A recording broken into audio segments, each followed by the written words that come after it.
Alright guys, so it's been a little over 3 months since you've seen the last installment on this 782 build project.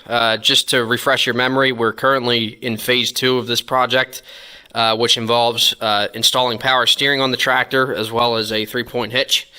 Back in March, I pulled the Onan engine out of the tractor to fix a couple loose ends on it. I noticed when I put it away at the end of last year, it developed the dreaded Onan surge, which is usually an indication that the intake manifold seal is leaking. And in addition to that, it wouldn't hold a charge either. It would just keep draining the battery. So I figured the stator was bad. And I'm kicking myself now because I should have just replaced it when I had the engine out the first time, last year. But regardless, I figured since I'm not using it in the winter, it would be a good time to tear the engine out of the tractor and fix those couple things. So over the winter, I pulled the engine out. I split and resealed the intake manifold, as you can see here. It looks kind of crappy. I mean, I didn't do the best job of cleaning it up, but I just used some Permatex gasket sealant, and I resealed everything with, or I reinstalled everything with machine screws and nuts.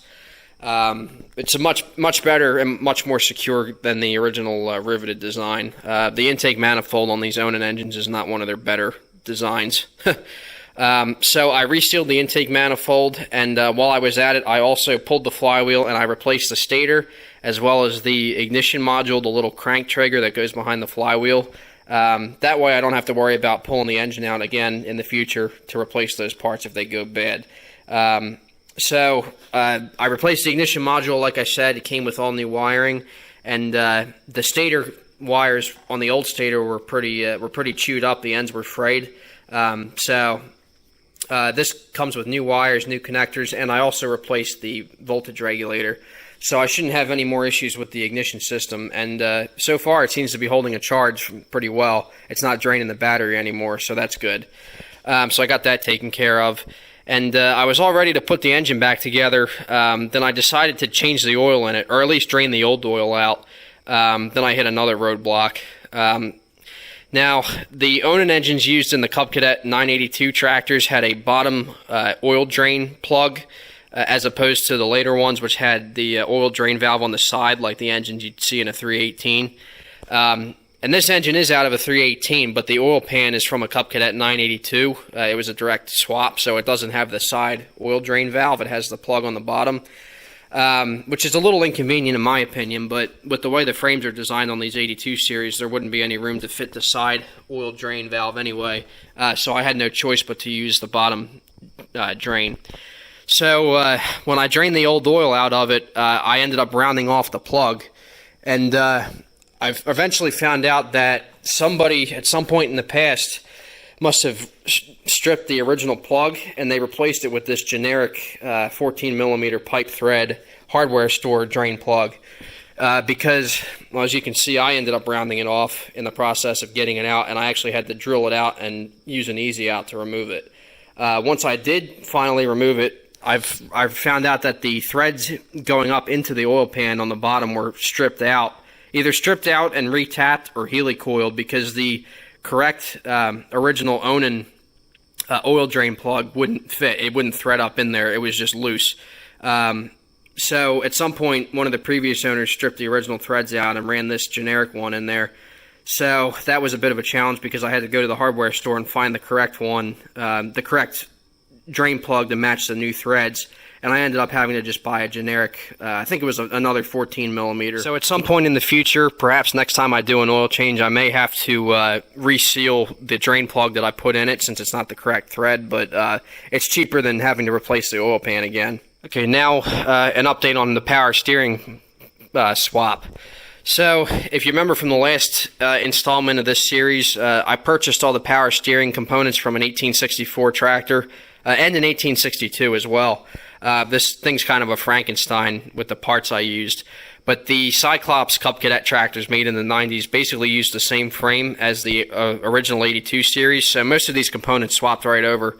The only thing that wasn't a direct swap was the steering column itself, because the Cyclops tractors have a tilt steering column with universal joints, and obviously the 82 series are not set up to take a tilt steering column, so I had to do a little custom rigging to make it fit. So I cut the tilt steering column down to the right length to match, or to try and closely match the length of the original steering column. I welded a coupler in there to make it a straight shaft, and then I custom made the tubing piece that goes around it. This section here is from the original steering column, and then this lower section here is a slightly larger diameter piece of pipe with a flared end, courtesy of the local exhaust shop. I had them flare the end out to fit over the top of the steering valve down there, and I also had to use a larger U-bolt and bracket, as you can see there, because the original U-bolt wouldn't work. Trying to get this custom steering column to fit in the frame of the tractor has probably been the biggest challenge with this swap so far. It took a lot of careful measuring and planning and a couple of cuss words too, but I finally got it mounted in the tractor, and it's a very snug fit, so I'm just praying to God that I never have to take this steering column out in the future. I thought I was going to have to fabricate my own lower mounting bracket to attach the valve to the frame of the tractor, but I got pretty lucky because this steering column came with its original mounting bracket. It's just like a triangular shaped piece that attaches to the frame using a single bolt, as you can see there. That's the bracket that came out of the 1864, so I was able to just reuse that same bracket, and it fit perfectly. One just interesting thing that I noticed once I got this installed was it actually shifted.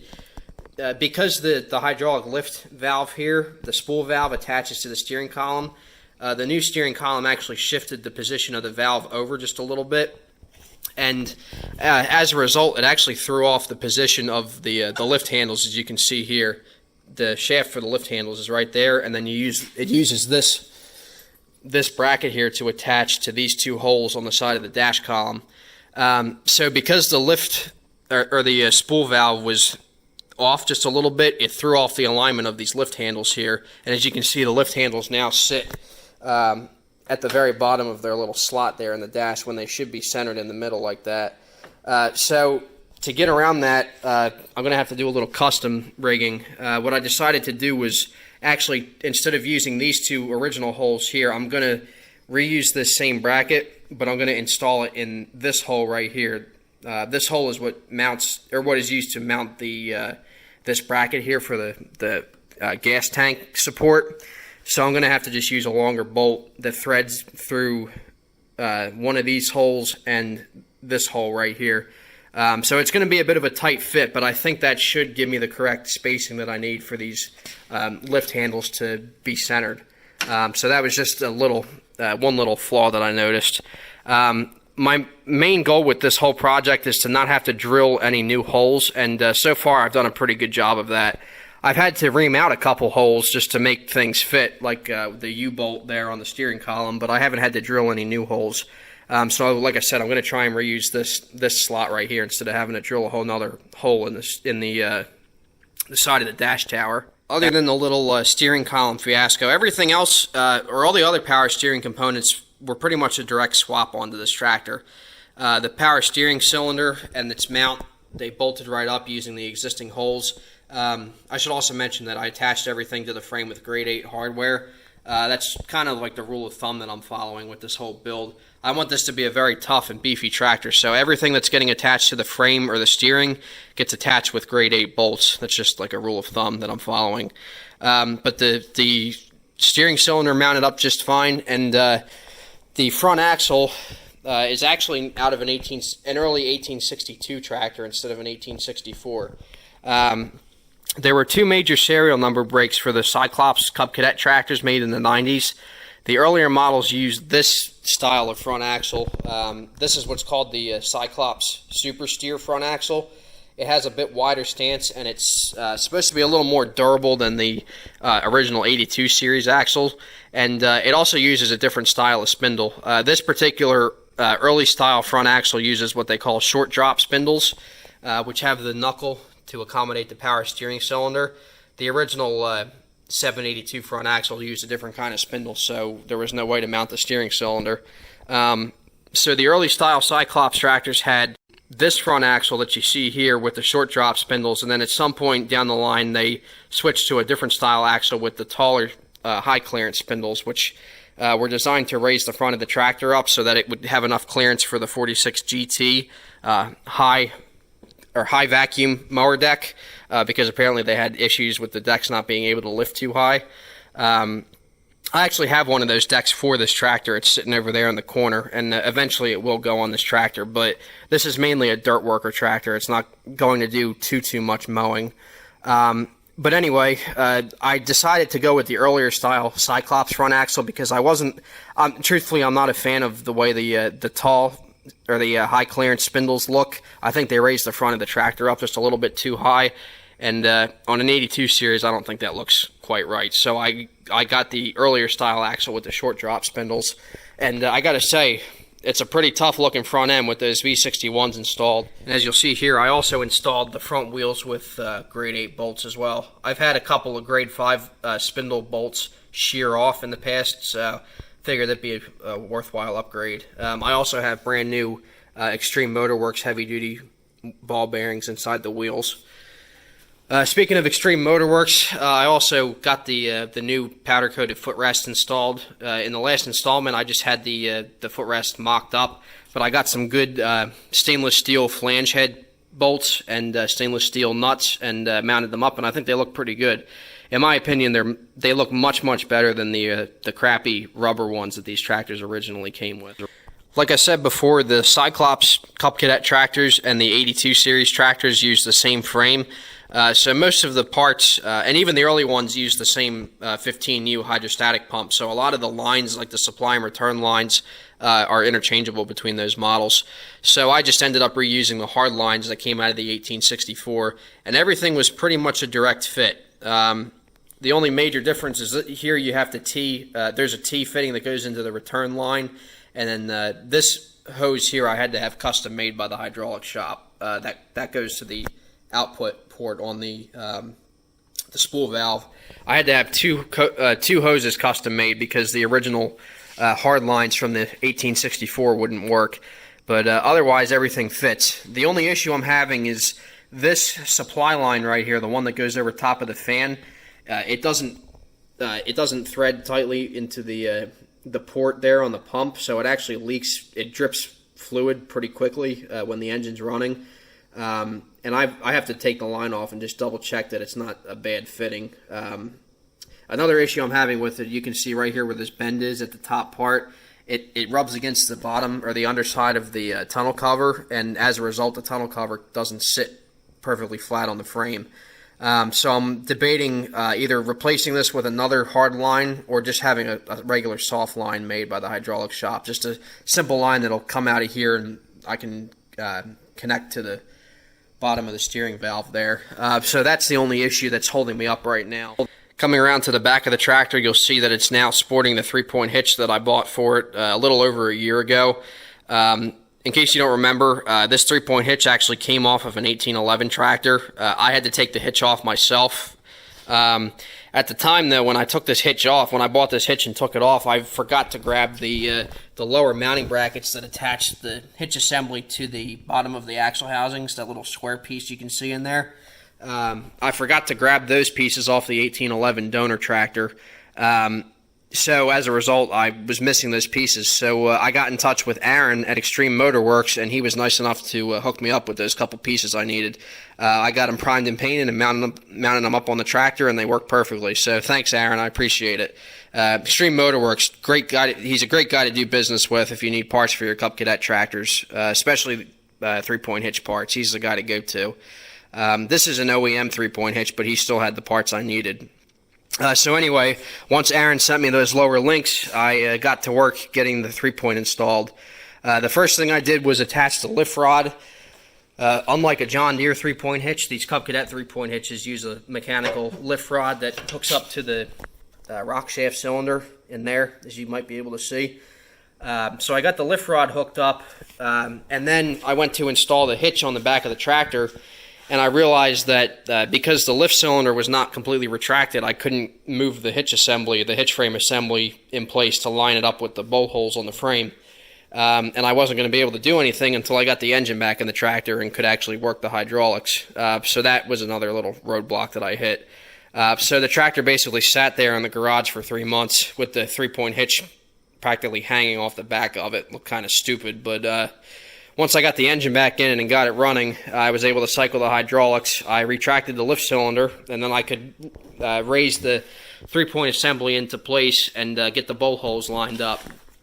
That wasn't too hard to do. There's a total of, well, including those lower mounting brackets there's a total of 9 bolts that attach this to the frame of the tractor, and then the pin that attaches the lift rod up front. So I attached everything with grade 8 bolts, and everything lined up pretty well. I'm going to have to do some adjustments on these lift linkages here once I get the once I actually start using the 3-point hitch. But I'm excited to have this. This is actually the first tractor that I've owned with a 3-point hitch, and this is going to be pretty much a plow tractor and a dirt work tractor, so I'm sure I'll have a lot of use. I'll be getting a lot of use out of that 3-point hitch.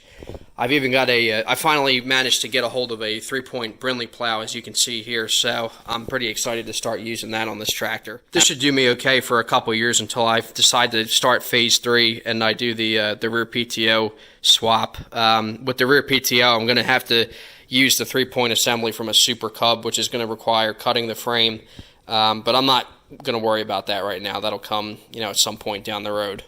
You'll also notice the tractor has new tail lights. They're not brand new. They're actually taken off of a donor tractor. The original tail lights weren't too bad, but the one on this side had a pretty nasty crack or chip out of the corner. And I got a good deal on this pair of tail lights here. So I got rid of the old ones and I installed the new ones with the new mounting hardware, and got them all wired up and put some new bulbs in them. And as you can see, they work pretty good. Eventually they'll get LED bulbs once I get the once I start focusing on the cosmetics of the tractor and I get LED headlights, then I gotta have LED taillights to match, but that'll come someday down the road. I would start it up and run it for you guys so you could see the power steering and the 3-point hitch work, but right now I still have to make some adjustments to it. I think the carburetor still needs some adjusting because it doesn't run 100%. It still sputters a little bit and runs a little uneven. I resealed the intake manifold, like I said, so there's no reason it should be surging.